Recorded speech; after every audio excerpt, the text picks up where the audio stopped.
Tombola Pépa. Tombola Pépa. Tombola Pépa. Mwana mama, mwana mama.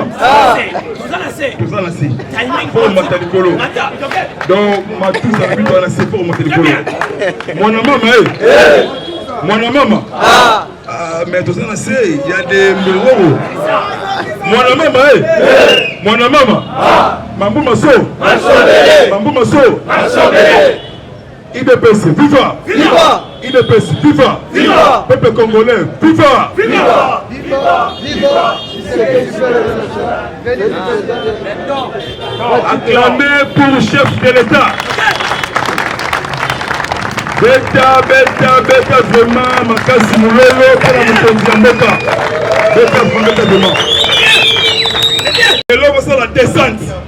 On va la enquête. Na tous les bateaux Koufa. Parce que les bateaux Balingite Fati a réussi. Faut. Parce que la banquette na bateau wana. Bateau to wana couper dans côté. Oye, ya rodé wana. Bateau va ça bien té. Chaque jour, ba ça la réunion moko balistique. Comment pour déstabiliser la RDC. Donc c'est un service il y a ANER. Service il y a chef de l'État. Bakende na sekuna na yao. Kuna na onatra basa la ba enquête ba vérifier parce que batu oyo basa la capacité ya kotaba arme lourde pour créer terrain de l'ingité mabe et comme on a quatre chefs de l'État parce que papa Etienne wa Mulumba alaba qui parlement de Bozali force ya résistance Tombola Gangabaz message écrit. Bon côté. Message écrit. Très bien. Moyibi Willy Bakonga. Moyibi comme kilobi a la province de Kinshasa. Voilà. Moyibi l'équipe maman qu'on a cour de cassation. A Koutani na procureur il y a cour de cassation. Moyibi le londe na 9h ya lelo. Bazu Moyibi mbalamoko ba escroquer na centre pénitentiaire. Et babengi prison Yamakala. Akutana na le fait vitalo lo akaningi Vitali Kamere. Pièce contre pièce. Mwana mama Mwana mama. Mambo maso. Mwana mama ezalaka cri de guerre. Tangu te beti yango bame yungana. Bame yungana. IDPS viva. Viva.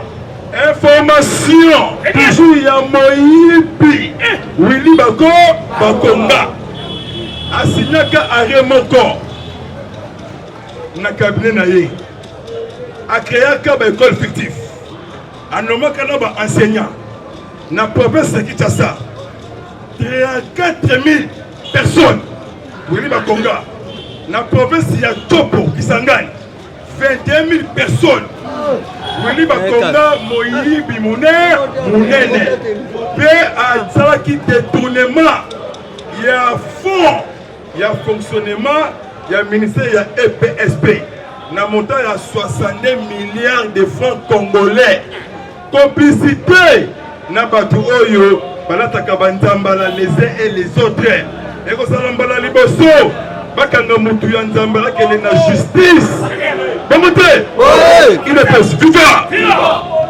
l'homme ezala qui plusieurs remise et reprise ministre sortant intérieur Gilbert Kakonde et Daniel Asielo Okito basali remise et reprise premier ministre sortant et entrant Jean-Michel Sama Lukonde Kenge basala qui peut remise et reprise na le VPP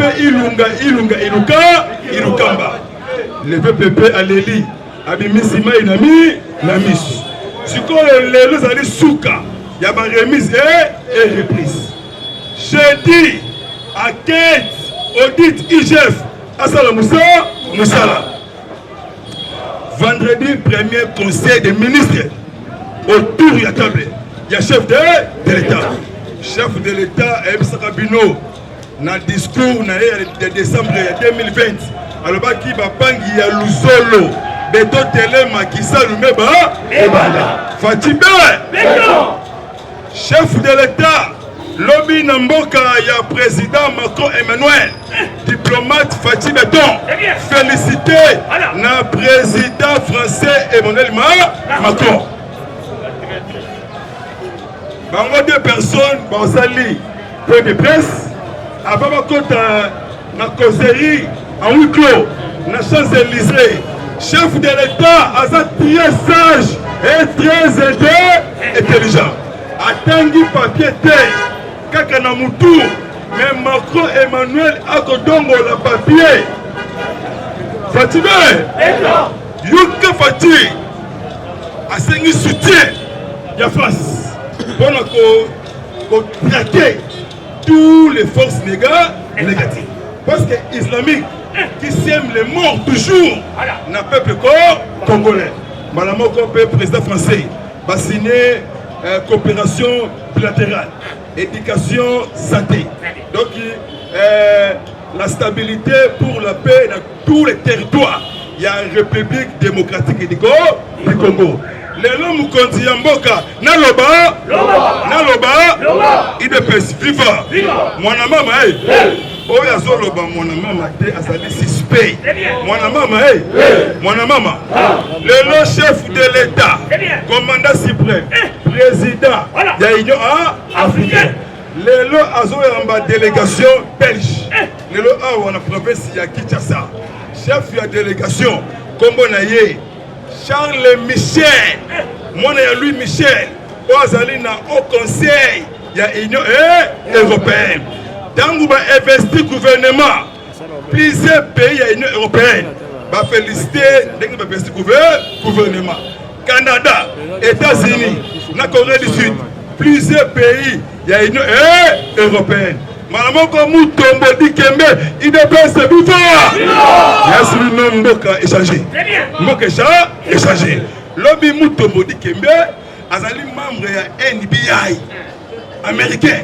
Lobby déjà a versé $1 milliard américains pour investir au Congo pour exploiter minerais, pour payer voitures électriques. Il est plus fort. Ah, tu les pièces contre pièces. Voilà, mon FMI, hein? Lobby paye $1 milliard américains.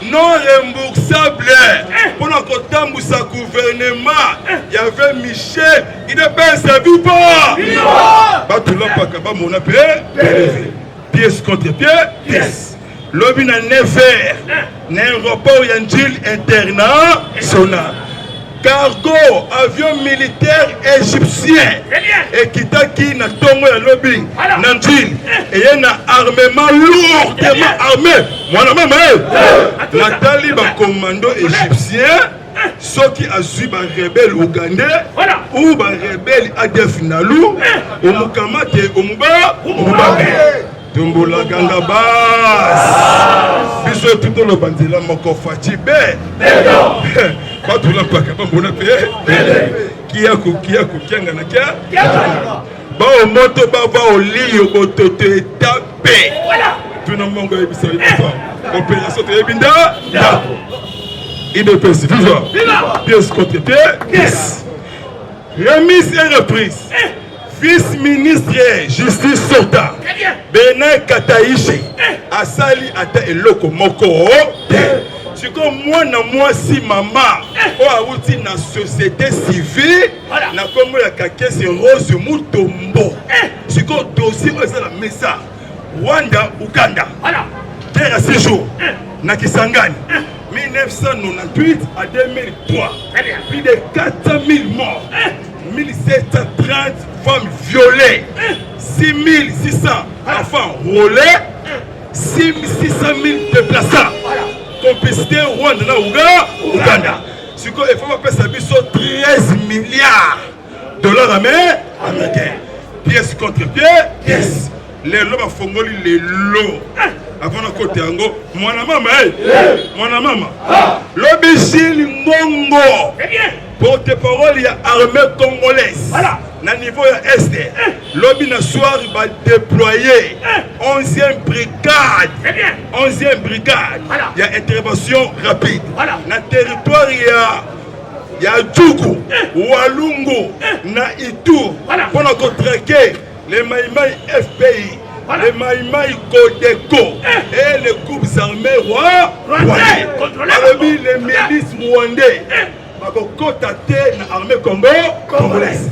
Parce que place dans le centre pénitentiaire, prison ya Makala. Tant que nous traqué Kalamigi Awate. Armée française et au Congo, qui est installée dans le territoire de RDC. Ce que yo kabo, IDPS, viva. Naloba, Hippolyte Kanambe, Yabakaze, Kasebele. A commis soso ya bienvenue, ala la Ngaba, ala la Kitambo, ala la Ipeni, et comme Lenga, Ngai. Parce que comprendre le monde de mon émotion. Maréchal Mobutu Kukuwendu Waza.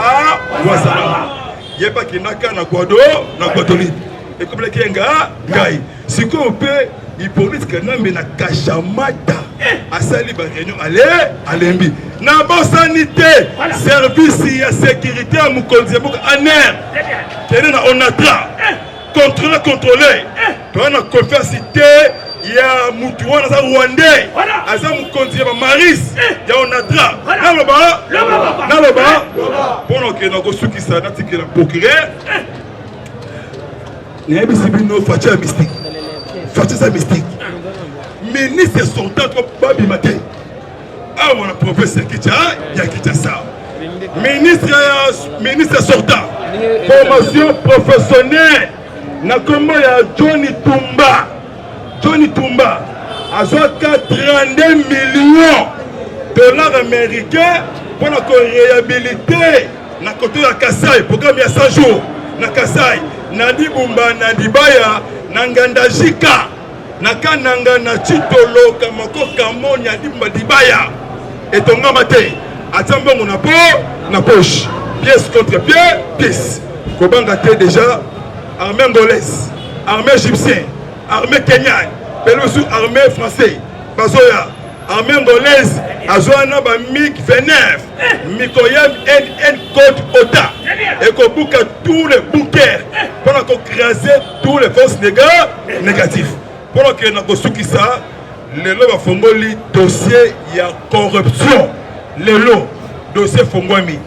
4 gouverneurs, au basa cité, na 7 directeurs généraux, na 2 anciens premiers ministres, na machine angai, moko kombo na ye matata polio, pièce contre pièce, Yasuka kombo na ye, le vécu monsieur Bruno Tibala Zézé, justice et tomboli na nation. Ozalanani opération Umukamata Umubambe. Élection 2023. Oza gouvernement la préparation il y a élection. Mais avant élection ressassement général biométrique. Tu es Congolais, na Rwandais, na Ougandais. Lobby Kagame a déployé les militaires na niveau de Rwanda, frontalier RDC Rwanda, a déployé et dans les bisous, dans des bandes offensives, ceux qui révèlent Kimi na Rwanda, na Rwanda, procéder la provocation, Talangaï, il est c'est vivant, armée congolaise recherchée, 2 personnes. Mais c'est Janvier Karaïe, na Guidon Chimirai, parce que chef rebelle rwandais, on va créer 2 groupes rébellion, na Ituri, il y a Rwandais, na Ougandais. Mais c'est Kaïchiri, na Janvier Kaïri, na Guidon Chimirai, parce que Rwandais recherché na armée congolaise. Mobilisez-vous et prenez-vous en charge. Même morale, même idéologie. Le peuple est tard. Même morale, même esprit. Bon côté. De Rolandais là, tous les ministres. Bon côté. Au Yébi na 10h30. na 10h31 merci vraiment procureur à côté. Merci. Le président de l'Union africaine, l'enfant de Sphinx de l'humanité, l'enfant de l'opposant historique,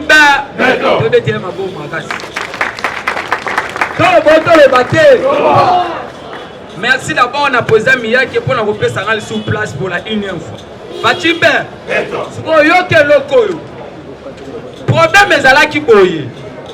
Tous les présidents qui ont dirigé la République démocratique du Congo depuis l'accession de notre pays à l'indépendance, ce qui a manqué tous les présidents, c'était la volonté politique. UDPS est viva. C'est pour la première fois tous les hommes forts derrière Joseph Kabila aujourd'hui de Balaji. Parce que Willy Bakonga extradé hier dans la République démocratique du Congo pour avoir signé, parce qu'un ministre agit par un arrêté ministériel, créé plus ou moins 34 000 enseignants fictifs sans école, sans bureau dans la République démocratique du Congo. Dans la province, il y a 31 000 enseignants sans école, sans bureau. Ils sont en train de bénéficier de l'argent à l'État. C'était une façon, il y a éternué image à Katouta de l'ancienne. Il a passé sa première nuit dans le parquet général, il y a Kouyaka. C'est là où il fera sa remise et reprise et puis Betala Mabo Makasi.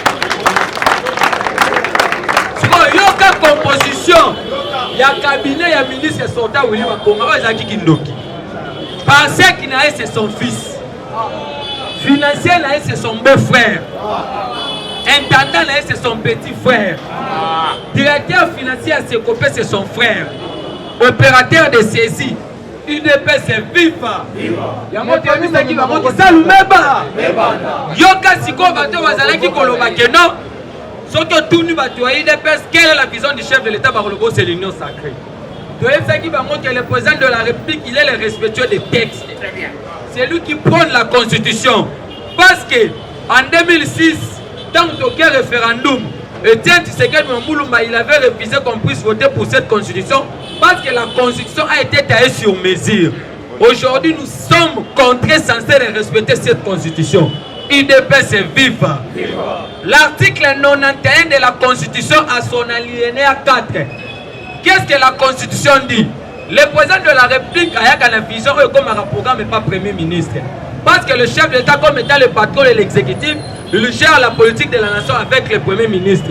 Mais le premier ministre, c'est lui qui gère le pays au quotidien.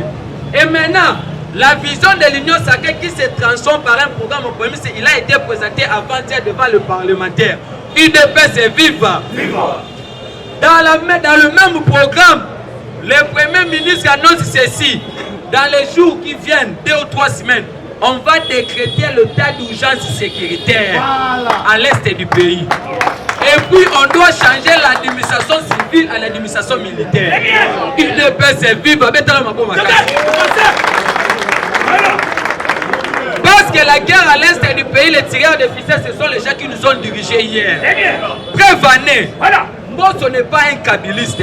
Parce que quand Mbosso a commencé la politique, Kabila était dans la brousse. Mbosso c'est un moboutiste. Mais Mbosso connaît tous les classiques du FCC bien. Prévenez, on sait que Mbosso s'est retiré d'abord dans le groupe armé.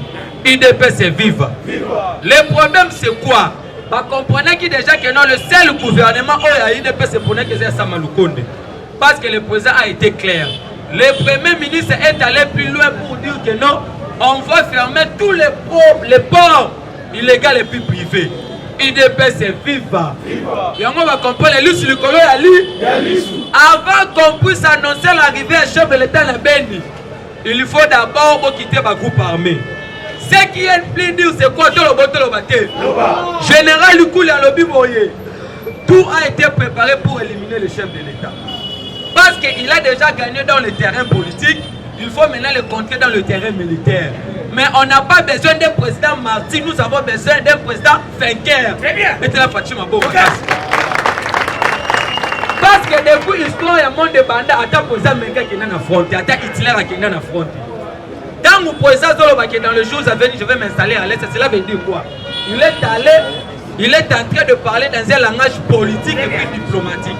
Comme étant commandant suprême, il peut dépêcher ma bataillon. Preuve année. Il y a les 11e brigade d'intervention va commander la part de Sénat Touré. C'est bien. UDPS est viva. Lucie Nicolas Ali, le président de la République hier, il a été invité aux Champs-Élysées. Fara na Macron, discours conjoint. Yoga Siko Mouto Walobaki a quitté sans avoir un papier. Macron français avec un papier. UDPS est viva. Président de la République a commis na Tchad. Qu'est-ce que la constitution tchadienne Zoloba? Si le président est empêché ou soit il est convalescent, c'est le président de l'Assemblée nationale qui va assurer l'intérim. Mais Idriss Déby comme étant dictateur, proclamé président provisoire à Koufine à front. Félix comme étant président de l'Union africaine, il fallait qu'il y ait ça discours. Tant que le président a commis à lobby boy, nous allons soutenir la transition pacifique, démocratique et puis inclusive. UDPS est viva. Mais il y a des moutons noirs dans ces pays comme des sites Kikouni. En cas que Félix a soutenu le dictateur et puis un dictateur. Alors la transition tchadienne, ça a 18 mois. C'est le même discours qui a tenu le président depuis hier à Paris. Et puis dans la même rencontre que Macron a préparé le sommet à France-Afrique pour l'économie africaine avant ou après Covid-19. Et vous allez 18. Dans les mêmes rencontres, il est en train de préparer le sommet à G20, les 20 pays les plus développés au monde. On a se présenter la casquette à poser un Afrique. Mettez ma bonne macasse. Yango Mondi va se comprendre, voire même la communauté internationale. Parce qu'aujourd'hui, Fatih remplit tous les critères d'être un président de la République. Kabila comme état dans la bouse, le PPRD a été créé pour conserver le pouvoir.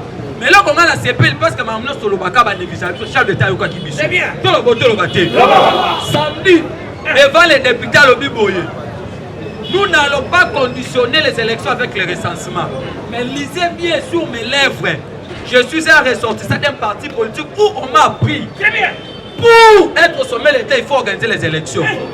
Clissimata des ministres Kozala, il y aura ce qu'on me contambo Kalobi.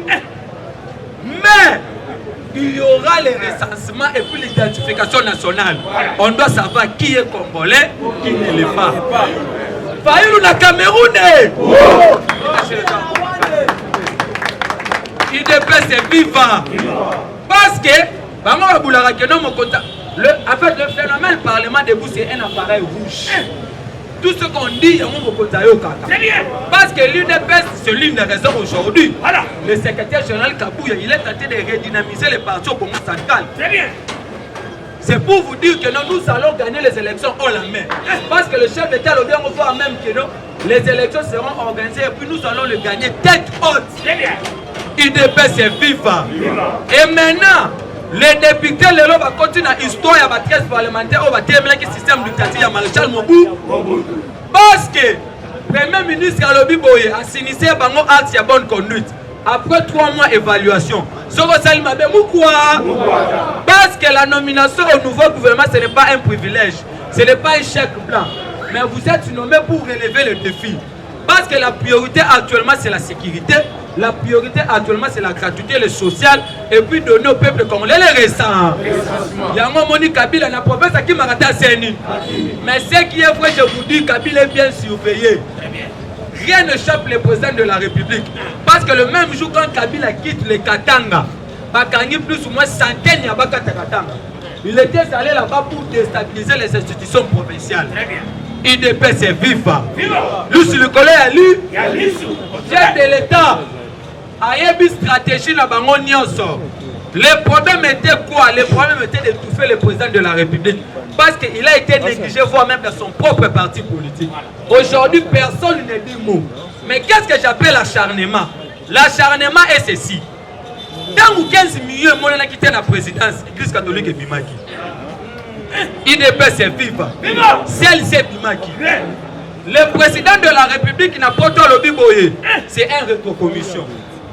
Mais nous avons approuvé un système autocoutine en Moka, mais nous allons le combattre. Quand on arrête Vital Kamere, Abéchol va se présenter là-bas à Makala pour dire que nous allons donner des avocats. UDPS vivant. Mais quand on a arrêté Willy Bakonga avec 2 millions de dollars, silence radio. Personne ne parle. Aucun journaliste. UDPS est vivant. C'est pour cela les organisations internationales disent ceci. Ambongo est en train de manifester la haine vis-à-vis du président de la République. Il y a un bureau d'âge dans 5 ans. Très bien. IDP c'est FIFA. Parce que aujourd'hui, il y a tribalisme, haine, régionalisme. Ambongo, Chole, Moussitou, Nafaïlou, Camerounais, l'imbécilité c'est un choix. Parce que Moussitou, nous allons créer l'insécurité afin de rendre le pays gouvernemental. Mais c'est le même Moussitou qui se taxe d'élite pour faire une marche dire que la sécurité à l'est du pays. C'est pour cela que j'ai dit que l'imbécilité c'est un choix. IDP c'est FIFA. Viva. Il y a mon moni. Tala. Et tiens, c'est que nous avons IDP c'est au pouvoir. Opposition à bouer. On ressent l'opposition collée. Nous sommes dans le bibo et Fatia ressent la 5-7 mandats. Mais l'IDP restera au pouvoir jusqu'à l'événement de Jésus-Christ. Parce que l'IDP a combattu pour restaurer un état de droit à la démocratie. Aujourd'hui, personne n'est arrêté, même si tu critiques le chef de l'État. Samedi, devant ma députée à l'Obiboye. Tout ce qui s'est dit dans les réseaux sociaux, je suis au courant. Très bien. Voir même les journalistes, la manipulation internationale. Voilà. Mais Moutinho Sozala qui ne sait pas la justice, pourquoi? C'est l'une des raisons de nommer le ministre de la justice de la société civile. Vous avez des personnes, pourquoi? Vous avez la PPAD, pourquoi? Vous avez l'INT, pourquoi? Il met ma casse. Yango Omoni, gouvernement Oyo. Ce n'est pas déboulonner le système Kabila, c'est une affaire d'homme. Très bien. Même si on donnait Martin Fayulu ces pays, moi je ne pensais pas le tomate comme un contexte. Le chef de l'État a été connoté de tous les mots. Marionnette, pantin, président protocolaire, c'est Kabila qui dirige. Aujourd'hui, la Cour constitutionnelle, qu'on a mis, parce qu'en 2023, la Cour constitutionnelle confirmera Patrick comme état président de la République. La Cour a le pouvoir de faire agenouiller le chef de l'État. Parce que le juge naturel du président de la République dans la Cour constitutionnelle. C'est là où résidait la force à Joseph Kabila. Mais aujourd'hui, la personne qui anime la Cour constitutionnelle, c'est donné Kalou. Alors, pas quand même soit calme, c'est un détournement intellectuel. Nous allons mollo pour détourner là où vous avez mis vos mains dans la caisse de lait. Mais pour les démonter, il faut être intellectuel comme vous. IDP c'est viva. Il y a moi Willy Bakonga voisin à Kamé. Après Willy Bakonga c'est là à la cour. Il y a moi mon chef d'État nommé Nicolas Kazadi. Parce qu'on ne nomme pas un ministre des Finances et de la famille. Nicolas Kazadi a travaillé dans les instances internationales. Il a travaillé à la BAD. Il a travaillé à la Banque mondiale. Il a été dans la FMI. IDP c'est viva. Dans le gouvernement Oyo, il cherche pas comment on a Kalef Yatiseke. C'est l'homme à battre pour les gens du FCC. Parce que ce Oyo qui a que l'homme il cherche pas à collègue bandé. Nous interpellons les DG de Transco. Il y a un magouille financier au Salemi. Il y a des arriérés. Mais le président nous avait dit après la nomination au gouvernement, on doit posséder dans le mandataire et l'État. Parce qu'il y a les ambassadeurs qui ont vendu les ambassades de Congo à l'étranger. Il y a l'ambassadeur, il y a Congo dans le chapeau, il y a l'ambassade de Congo dans le chapeau. Nous avons un président qui est dans le chapeau, il y a un ambassadeur congolais dans le concert et dans les Nations Unies. Il a refusé de soutenir la candidature à RDC dans le Conseil de sécurité. Il a soutenu la candidature à Rwanda. IDP c'est viva. C'était pour éternir les ambassadeurs diplomatiques et chefs de l'État. Il y a un moment où bientôt accréditation à Bamba. Tous les ambassadeurs, pourquoi? Il y a un président PSI ordre, aucun ministre. 4 ambassadeurs, merci pour le temps. Président PSI ordre, aucun DG, aucun PCA. Aucun OADGDA, ministre sortant, Moutoko Bima, Obaya Cash, il y a qui va me faire une Okoyoka. Parce que tu as vu ça qui 243 84 532 09. Je dis, je vous remercie, c'est WhatsApp. Merci vraiment pour qui est vraiment. Banabatato, Bamamoudi Bumba. Betoboué, Watoto Wakatanga, Kadutu, Walungu. Nirangongo similike Rwantori Amujambwe Bayombe Badiva Bayombe Botenue Miyake Pangeno. Hein? Bon côté. Oui. Donc, moi, ça va pas le film. Bado, Kemena, Chopo, Kisangani, Losakoe. Bapangi ya Bandoudou. Ebwenge. Donc, même moral, même esprit, toujours idéologie, il y a les peuples d'art. La conservation du pouvoir. Timokolo Jésus-Christ à Kosonga. Je vous assure, vous, diaspora congolaise, mobilisez-vous comme un seul homme. Pour investir dans le cadre du Congo, pour lancer déjà ma polo autorosalisa sur la biso à 15 000 polos. Toro Kabolango est un lieu tout offelé. Recensement. Bon côté. Qui est qui? Bon côté. Nani Rwandais, nani Congolais. Nani Burundais, nani Ougandais. Nandela tous les mouvements suspectés. Oye baba étranger, n'a pas Congolais. Possédé côté comme Canada, il n'y a pas la force. La population congolaise, quinoise et quinoise. Ils sont tous derrière la chef de l'État. Véritable compatriote, si ma commandant suprême peut mettre fin à la sécurité grandissante, na sengi na ba autorité na biso la sécurité, défense na aner. Pour ça la descente na onatra. Na onatra, pour l'andela tous les mouvements. Voilà. Parce que mon conduit ya ba maris, oya onatra on a zali rwandais. Bateau Kivu,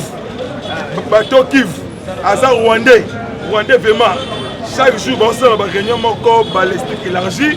Comment pour déstabiliser la RDC? C'est comme Bisso Base, Bisso peuple congolais, Papa Etienne Wamolumba, prophète politique. Bisso, mobilisez-vous et prenez-vous en charge. Donc, tous les mouvements suspectés. Donc, Bamis, na lobi fongola misu donc il moko mekawa et le bata ba cotorien atokamula molangi donc il sala gemena guadolite na bosanité bandeko na ngai ya Congo Central Mobimba mbanzangungu kasangulu mwanda boma matadi biso tu bomoko tshela to sauver terre général na suki na bambote na pesi pe na ngai mbote papa Gabi Kimpakala na kati ya Londres. Na bosanité Mbemba Patrick Yave. Donc vraiment même morale, même idéologie, toujours tout sauver intérêt ya batutu. De bonne ambition division de Lingi Bomoko pour sauver intérêt général. Bandeko na ba diaspora, boyo kate biyoka yoka. Il y a des fake news, elles ont circulé dans les réseaux sociaux. On a ko salir chef de l'État.